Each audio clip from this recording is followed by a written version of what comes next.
So here I am in Malvern, ready early this morning for the 36th annual Malvern Doll Fair. I'm really looking forward to it. You can see the town hall behind me. This event is hosted by the Doll Association of Victoria, who've been running this event since the 1980s. I've been here only once before, which was when I was about 20, and so I'm looking forward to seeing how it's changed and adapted.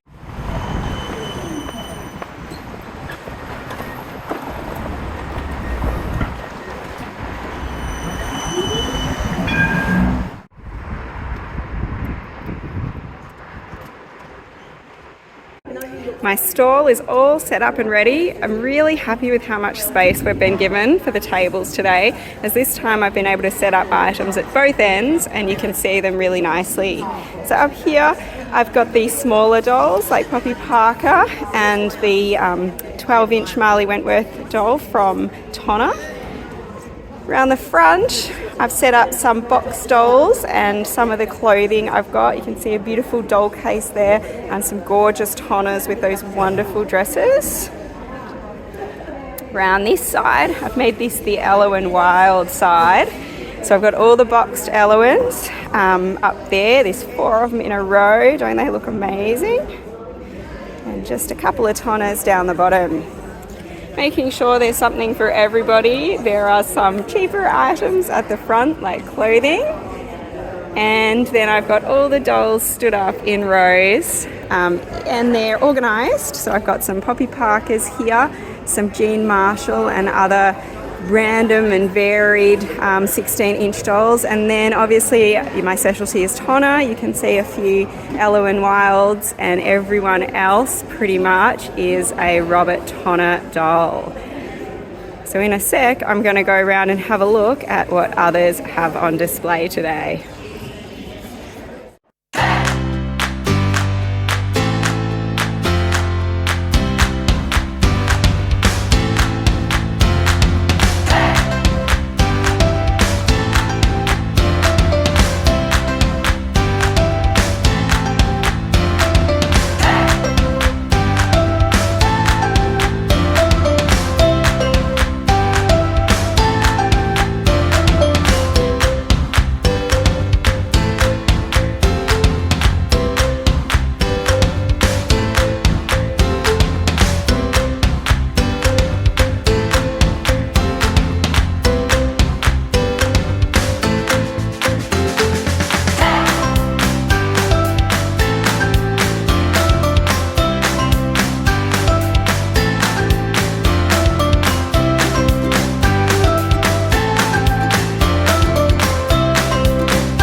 Hi there, I'm here with Cassie from Bears and Babes, who's going to talk to us about her custom one-of-a-kind dolls. So Cassie, how do you make your dolls for a start? So I start with if I show you an actual doll that I would buy as a bait doll. So you'd buy like a bait doll, but that's just a standard nude doll. So, and I take off her makeup, take off her hair, and then I start with a blank, nude, clean doll. In some instances, like in this one, if the hair is really good, I'll wash it, treat it. Or if the hair is no good, I'll reroot. So that's a rerouted doll with yarn, or you can get sarin silk, or yeah, pretty much anything that you can actually sew into the head. So once I've done the hair, I've got some direction. So then I can decide what I'm going to do, whether it's going to be like a ballerina, whether it's going to be something a little bit more gothic, or whether it might be a clown, or something a bit more just ethereal, something like that. In case you want to get hold of one of Cassie's wonderful dolls, you can see her details there. I'm also on the Instagram under my own name, so you look for Cassie Shevchenko on Instagram. I'm not very fancy with names on Instagram. Thank you so much for your time, Cassie. Cool, thank you.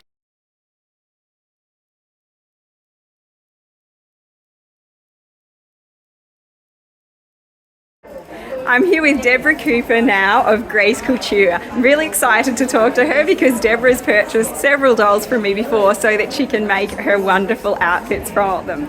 You can see some of those outfits here. So Debra, can you tell us what first got you excited about sewing fashions for dolls? Okay, I started looking at the virtual online convention and I got introduced to Robert Tonner dolls. The first doll being Grace. I started sewing for Grace and then I graduated to Alwyn. And every month we got a pattern from Tamara Casey of Designs by Jude and I started sewing for them. So the collection of costumes just grew every month. After enjoying sewing for my own dolls, I got contacted by Metro Doll Club to sew some outfits for the Robert Tonner doll that was being released last year.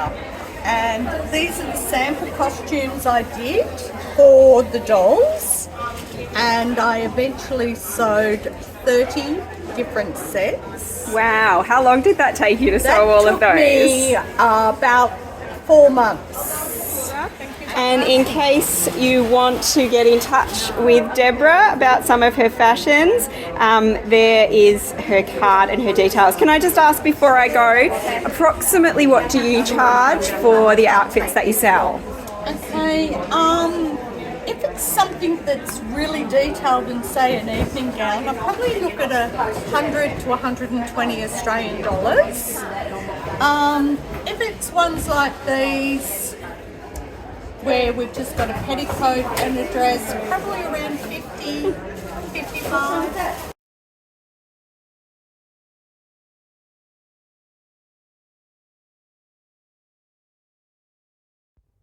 I've just got home. It's been a long 12-hour day, but it's been pretty good.